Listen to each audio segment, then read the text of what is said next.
Willkommen, heute tauchen wir tiefer in die Religion des alten Ägyptens ein und untersuchen, wie dieser Glaube das Leben der Menschen prägte und welchen Einfluss er auf andere Kulturen ausübte. Wir betrachten nicht nur die Rituale und Glaubensvorstellungen, die die ägyptische Gesellschaft formten, sondern auch, wie diese spirituellen Praktiken über die Jahrhunderte hinweg benachbarte Zivilisationen beeinflussten und die religiöse Landschaft im Nahen Osten und darüber hinaus veränderten. Die Tempel im alten Ägypten waren nicht nur religiöse Gebäude, sondern kosmische Orte, die als Häuser der Götter galten. Sie spielten eine zentrale Rolle im täglichen Leben der Ägypter und bildeten das Herzstück der Verbindung zwischen den Menschen und den Göttern. In den Tempeln wurden die Götter verehrt, kosmische Rituale durchgeführt und die göttliche Ordnung, die Ma'et, aufrechterhalten.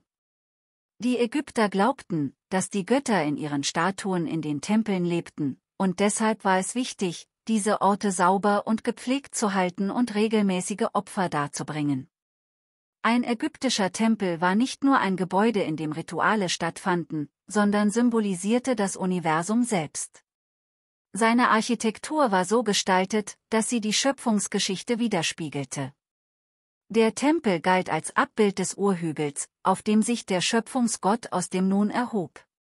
In den Tempelhöfen standen oft heilige Seen, die das Urwasser darstellten, aus dem das Leben entstanden war.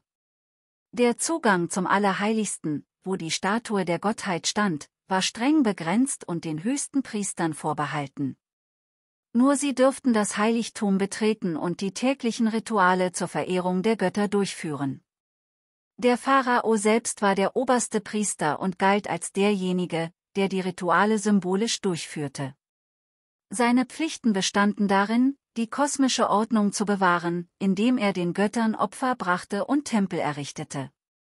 Die Ägypter führten tägliche Rituale und Opfergaben durch, um die Götter zu besänftigen und ihre Gunst zu erlangen.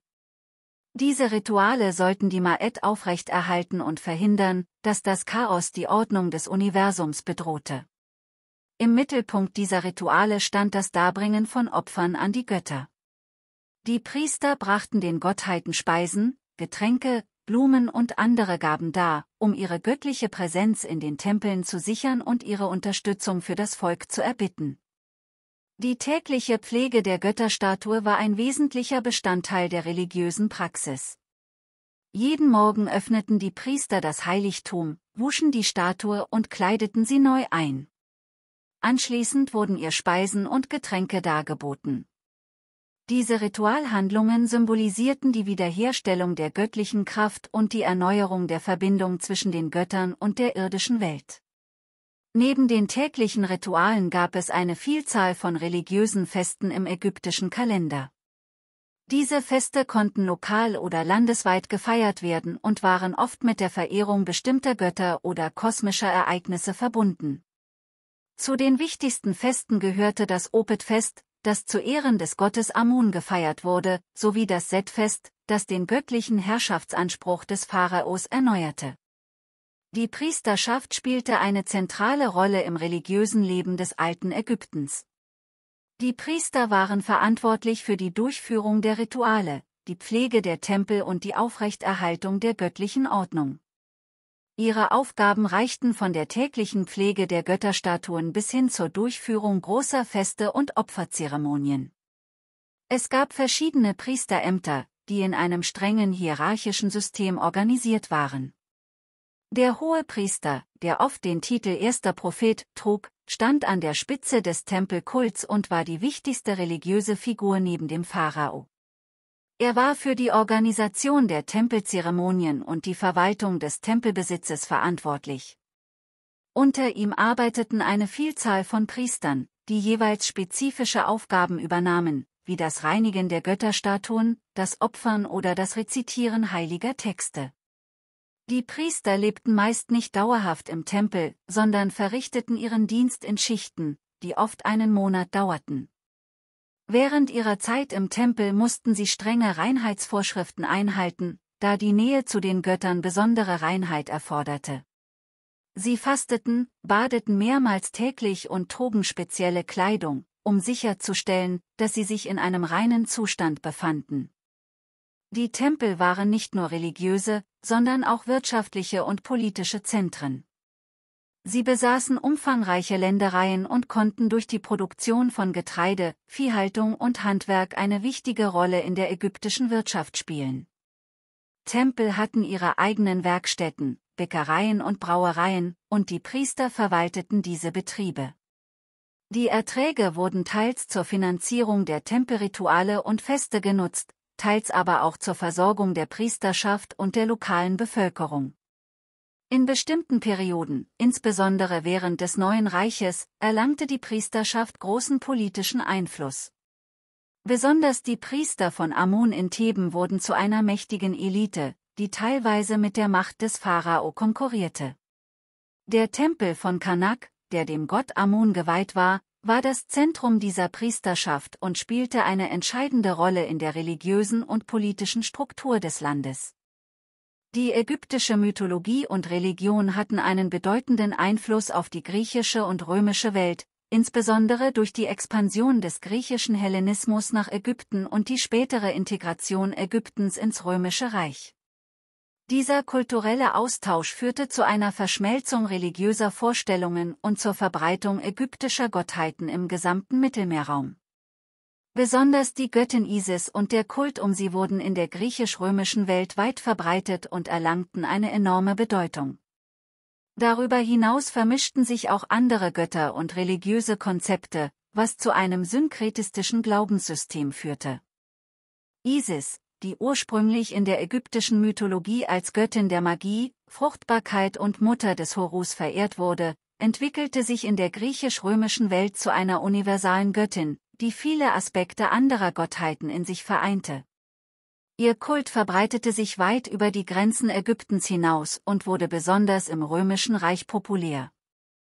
Die Faszination für Isis in der griechischen Welt begann während der Ptolemäerzeit, als Griechenland und Ägypten unter der Herrschaft der griechischen Dynastie von den Ptolemäern 305 bis 30 v. Chr.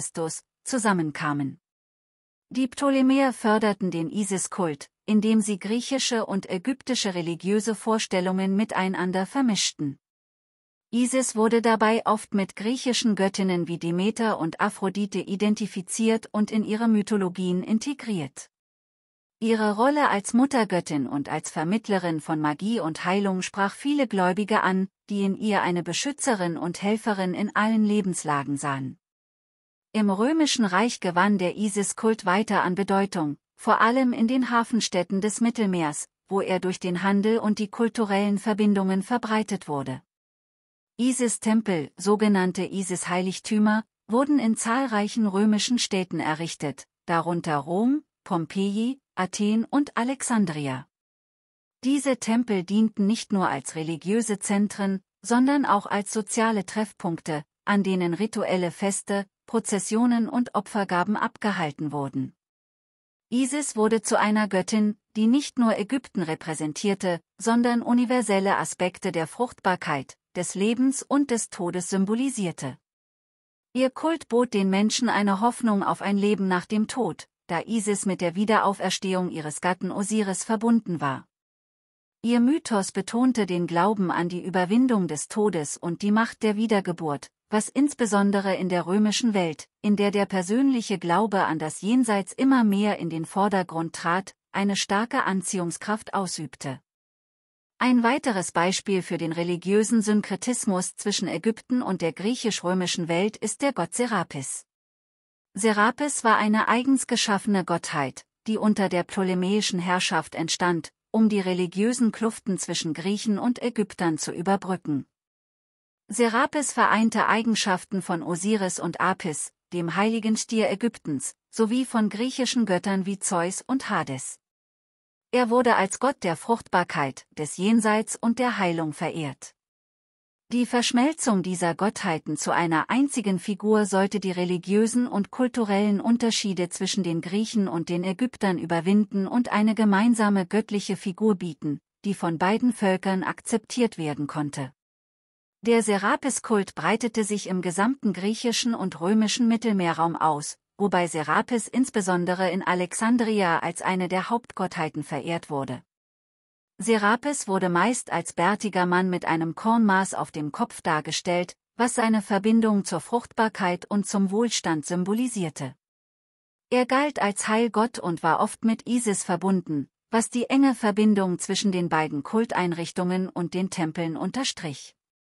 Die ägyptischen religiösen Konzepte beeinflussten auch die griechische und römische Vorstellung vom Jenseits und der Mumifizierung. Insbesondere die Ideen über die Unsterblichkeit der Seele und den Glauben an ein Leben nach dem Tod wurden im alten Griechenland und Rom zunehmend populär. Diese Vorstellungen standen im Zusammenhang mit den ägyptischen Mythen über Osiris, der als erster Gott den Tod überwunden hatte und damit zum Herrscher des Jenseits wurde.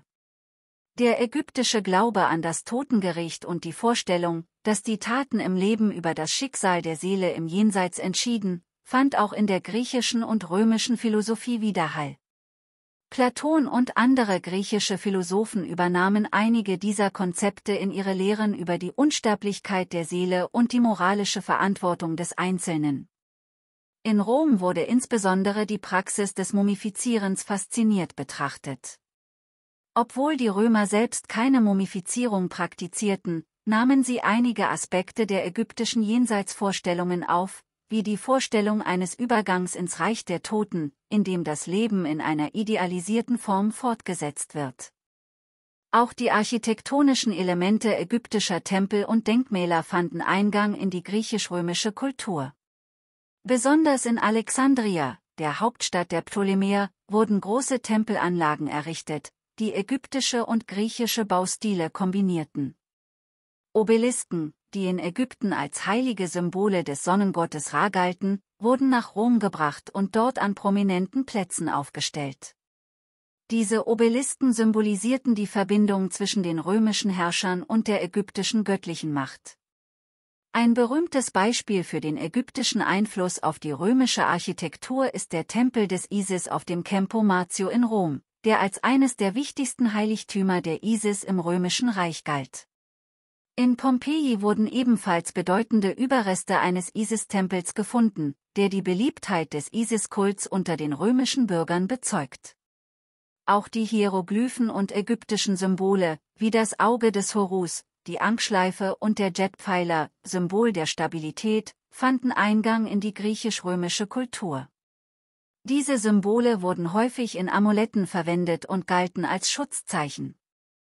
Mit dem Aufstieg des Christentums in der Spätantike begann der Rückgang der alten ägyptischen Religion. Besonders der Isis-Kult, der sich lange Zeit in der römischen Welt behaupten konnte, geriet zunehmend unter Druck. Die Ausbreitung des Christentums, das eine monotheistische Weltanschauung vertrat, stand in starkem Gegensatz zu den polytheistischen Religionen Ägyptens. Obwohl das Christentum viele ägyptische Symbole und Rituale aufnahm und transformierte, wie zum Beispiel die Vorstellung von Tod und Wiedergeburt, verloren die traditionellen ägyptischen Götter allmählich an Bedeutung.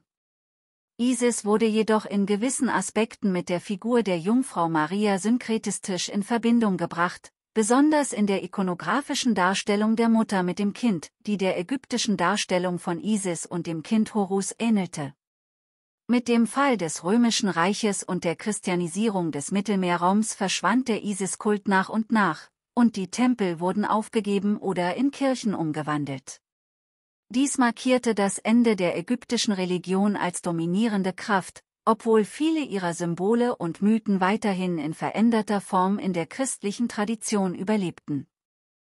Die ägyptische Mythologie hat über Jahrtausende hinweg die Vorstellungskraft und das religiöse Denken nicht nur in Ägypten, sondern auch in der griechisch-römischen Welt tiefgreifend beeinflusst.